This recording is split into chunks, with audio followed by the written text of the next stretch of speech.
مجلس رجال الاعمال المدمنين للفشل، اللي بيعلوا في سلطتهم وفي مكاتبهم وفي شركاتهم على حس الزمالك، ومحدش فيهم حاسس بقيمه الجمهور واللي محروق دمه. نادي الزمالك على مدار تاريخه ما اتغلبش من الاهلي كم الهزايم دي، ما حصلتش. ازيد لك من الشعر بيت يا صديقي العزيز المشجع الزملكاوي عشان تعرف الوضع المزري اللي وصل ليه نادي الزمالك. الاهلي على مدار تاريخه لم يفز على الزمالك في كرة السلة بالتحديد مثلا 3 4 مرات متتالية، مثلا اللي هو كسب الزمالك ورا بعض قاعد يكسب فيه 3 4 مرات. في عهد هذا المجلس الفاشل المدمن للفشل، الزمالك في السله بس مغلوب من الاهلي 21 مباراه، الزمالك كسبان مباراه.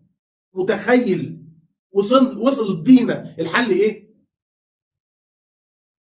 زي ما قلت لك فريق كوماندوز اليد بعد السله اللي قلت لك رقم كده اهو مثال، ده انا دخلت كده جبته، لان لو قعدت ادور في كل العاب الصالات مش هنخلص. فريق كوماندوز اليد انهار، الطايره انهار، العاب الصالات كلها صفر كبير لمجلس اداره الزمالك المدمن للفشل. عمرها ما حصلت في التاريخ ان الزمالك يوصل للحاله دي.